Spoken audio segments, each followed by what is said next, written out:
Sa po është mbyllur finalja e madhe e turneut Summer Cup 2025 për kategorinë U19, Vllaznia mund ekipin nga Ghana me shumë vështirësi 2-1 me gola shënuar në pjesën e dytë. Me trajnerin e Vllaznisë Melvin Mesarovi. Urime profesor. Grazie, faleminderit. Një finale me të vërtetë emocionuese, një pjesë e parë shumë luftarake, po aq edhe e dyta, por me 3 gola, njëri më i bukur se tjetri. Grazie diftan edhe rezultati ngush nesër ishte shumë e fortë, jena shumë të kënaqur me djem.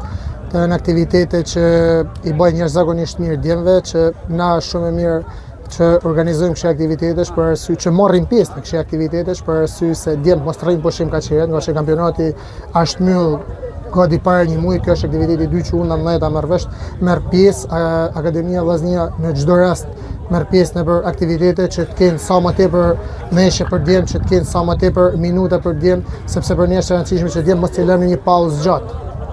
Realisht ekipi kundërshtar nga Ghana ishte në një nivel mjaft të lartë, shumë pjesëmarrës e konsiderohen si një ekip Superligë. Unë kam fjalët më të mira për organizatorët e Enveli Shkodra Sport Event bashkë me Federatën Shqiptare të Futbollit, një aktivitet shumë i mirë, një aktivitet që unë besoj që i arriti qëllimit, sepse për ne është shumë e rëndësishme që të shohim meshë kaq luftuar, për ne është shumë e rëndësishme që të shohim djem të luftu edhe të sakrifiku kaq shumë që mos harrojmë që djem vinë mas 10 muajve aktivitet dhe tregojnë një formë jashtëzakonisht mirë për këtë akademinë. Është shumë e kënaqur sepse diftojnë fushën e lojës, nivelin që ka ju e po të vetë që ekipi kundërshtar ishte një ekip shumë i fortë, ishte një ekip që luftoi shumë, por nuk mund të rri po thënë edhe lojën e mrekullueshme që bën në ndjem tonë. Kush pikati më tepër nga ekipi juaj? Unë nuk mund të përmend një emra sepse problemi jam mos harrën e emrin, unë duam i përgëzu ta ndjem sepse në këtë aktivitet janë aktivizu 25 lojtarë në 5 meshë. Për ne është e rëndësishme që të aktivizohen tonë, për ne është e rëndësishme që të rrinë në tonë stan lojtarët e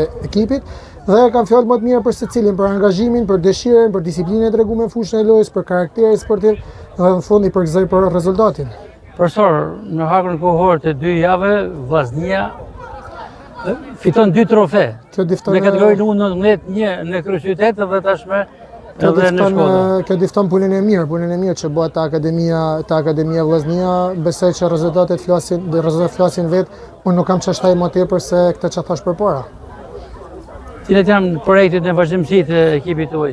Për momentin kjo ishte aktiviteti i fundit, ishte nesër fundit, ekipi do të marrë në pushimet jo më tepër se 10-12 ditë, sepse këta tash janë rrit, janë një fazë ku nuk kanë kohë që të pushojnë gjatë thjesht, sa të pushojnë pak, të rikuperojnë pak dhe me 10-12 ekipet besoj që duhet të jenë mendoj që duhet të jenë në stërvitje në bazë të direktivave që duhet marrim nga drejtori Alban Hasani. 10-12 korrekt është fjala. Besoj, po 10-12 korrekt. Profesor, faleminderit. Urime edhe një herë për kupën. Gaci, faleminderit, jeni gjithmonë për nesh dhe ju falenderojmë sepse na pasqyroni çdo herë, jo vetëm në këtë aktivitet, por edhe në kampionate. Ju faleminderit.